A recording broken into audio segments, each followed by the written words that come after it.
Well, for 8 years, we heard the phrase election interference. Foreign governments like Russia's are trying to control the outcome of the election. Well, now it seems there is proof, not of Russia doing that, but the United Kingdom's Labour Party. Explosive accusations are shedding light on not only a blatant case of interference, but also Washington's double standard. I'm Ben Swan. This is Truth in Media. It's up to private citizens how they use their time and their money, and it's not unusual for supporters of a party in one country to go and campaign for a sister party in another. Well, foreign election interference, it appears to be happening, but not from the place media will tell you. Former President Donald Trump is making a serious accusation regarding election interference. Trump claims the UK's Labour Party is advising Democrats in key swing states and is trying to send foreign nationals door to door. That is illegal under U.S. law, which prohibits foreign nationals from making financial contributions or even advising a campaign. Labor officials say they can't control what their members do in private. Really? So here's the problem with that lie. A LinkedIn post publicly calling for volunteers offering to fly them to the United States to help Democrats campaign and offering up to 10 spots to those who want to help out in North Carolina. The Labor Party is even willing to, quote, sort out housing once the volunteers get to the U.S. That post was made specifically by the Labour Party's head of operations, Sophia Patel. Labor insists nothing illegal is going on. They say no money is changing hands and no donations are being made. Really? Well, these are what we call in-kind donations. And before we get into all that, because we could take a while with it, let's take a step back. Aren't these the same accusations, oddly similar to the ones made about Trump in 2016? If Russia buys $100,000 in Facebook ads, it's an international scandal, and Washington wants people in jail. But the UK Labour Party sends 100 staffers to help out in battleground states, and it's no problem. Imagine if 100 Russians were headed to battleground states to help the campaign. Washington would be calling it an all-out war. That I'm proud to stand here with you today, President Trump, and announce that I'm joining the Republican Party. It is the party of common sense and the party that is led by a president who has the courage and strength to fight for peace. Well, former Hawaii Representative Tulsi Gabbard, once a rising star in the Democratic Party, is officially jumping ship and joining the Republican Party 2 years after walking away from the left. Not really a huge surprise here, but let's talk about why she's doing it. She dropped this tweet after making her decision, saying, quote, "For independent thinkers like myself, there is no home in the Democrat Party," end quote. Gabbard is telling her nearly 3 million followers to abandon ship. Those independent thinkers are people who, like her, believe that both parties are responsible for never-ending foreign conflicts. And by the way, they are. So why is she siding with Republicans, who are just as bad as Democrats, especially on that front? Well, here's where it gets interesting. Picture this. Tulsi Gabbard becomes a future Trump cabinet member, if he wins, working to actually end conflicts in places like Gaza and Ukraine. That's real political change. And trust me, the Harris campaign is sweating bullets over this. They're even pulling a Trump move and firing off childish insults.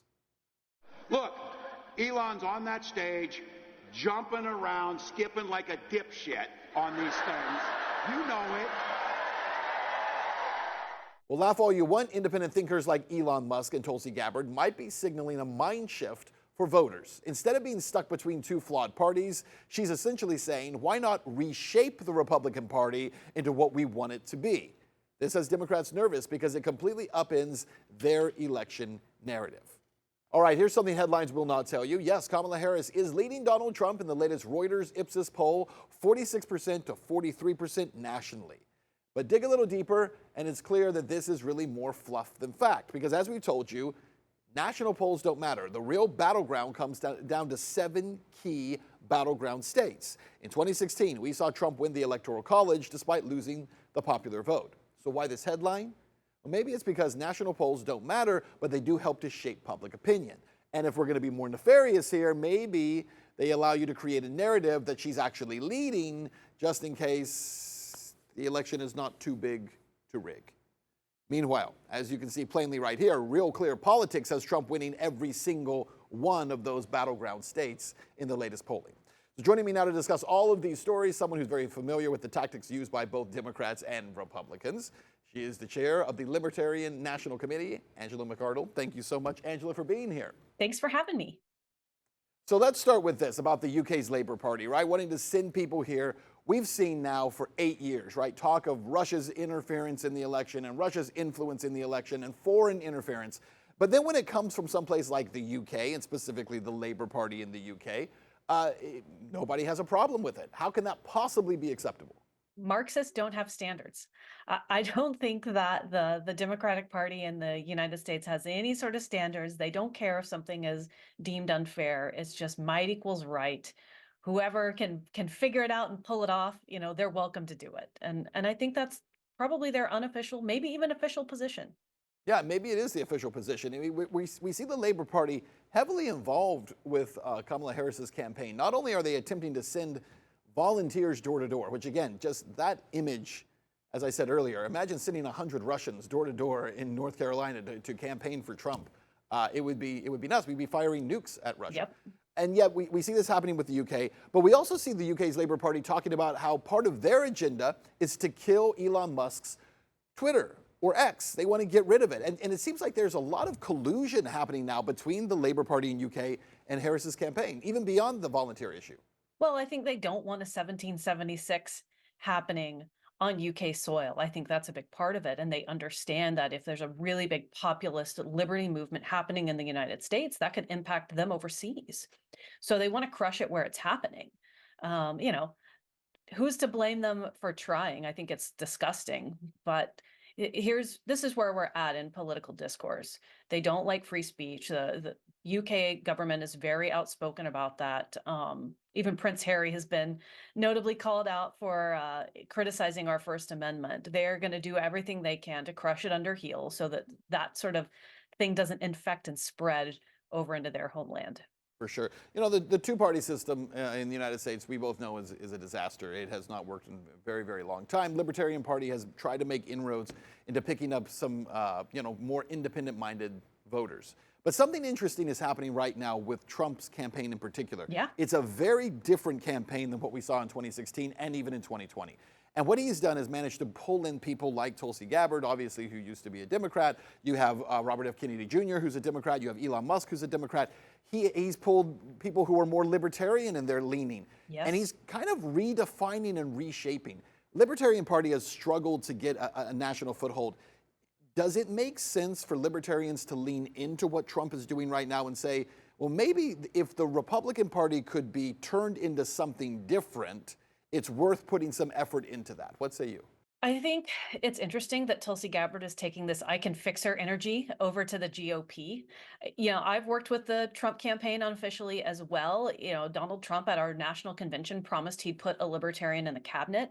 I think what he's doing right now is building a broad coalition, and it's a really smart thing to do. He's going to put Tulsi in, he's putting Kennedy in, he's pledged to put a libertarian in the cabinet to free our political prisoner Ross Ulbricht. I think it's great. Right. But from my perspective, I lose political power if I just pack up shop and fold and go into the GOP. We are simultaneously in the Libertarian Party, the most powerful voting bloc in the country and the least likely to get elected. So I need to hold on to that unique, kind of weird position in order to secure ourselves, in the future. And also, respectfully, kind of hold Donald Trump to his promises. And I am optimistic about him sticking to his promises, and I really appreciate them. But why give up the goose? Listen, you make an excellent point there. On that point, when you said keep Donald Trump accountable to his promises, I think the only way to do that is for the cabinet and the people around him to be a broad coalition. Yes. Do you not agree? I mean, that's the only way it happens, because we saw what happened in 2016. It wasn't that he didn't keep his promises so much as he was surrounded by neocons and neoliberals who said, trust us, we have your best interest in mind. Hopefully, it seems that he's learned his lesson from that. But if you're going to end the war in Ukraine, if you're going to end what's going on with Israel and Gaza right now, if you're going to actually reform some of these agencies and these deep state agencies and dismantle them in the way that they should be, that only comes if you have a coalition of people. It's not going to come from Washington insiders. Absolutely. I'll give you the last word there. Absolutely. I totally agree. Kash Patel, who's one of the few people who did actually work to drain the swamp in Trump's 2016 administration, put together a really good documentary about all the swamp creatures that battled Donald Trump, betrayed him, screwed him over, called Government Gangsters. I think it's a really good playbook on what not to do in the coming administration. Like, do not trust the people who are basically institutionalized war criminals who come to you and say, oh, this time I can change. I can change. No, they can't, and they don't want to. And they don't want to. Angela McArdle, thank you so much for your time. I just think it's a little bit safer, you know, in prison than it is in the military. Well, that was Dr. Ron Paul painting a sobering picture of the horrors faced by one Ukrainian soldier fighting for his country on the battlefield. His fears, though, aren't just exclusive to him. According to the Libertarian Institute, over 50,000 Ukrainian troops, I'll say that again, 50,000 Ukrainian troops have deserted the war just this year. And guess what? That number is expected to double next year. Here's another alarming statistic. Last week, Russia and Ukraine conducted a prisoner war exchange, as well as an exchange of bodies. Ukrainians handed over the bodies of 89 dead Russian soldiers. The Russians handed over the bodies of 501 dead Ukrainians. That's a more than 5-to-1 ratio of Ukrainian soldiers to Russians killed in battle. So hold on a second. This really makes you think, right? Especially when the mainstream media and the government keeps telling you that Ukraine is about to claim victory. It's not happening. There have not been any elections during this wartime period in Ukraine, and that means people cannot cast their votes. And by the way, the U.S. has supported that.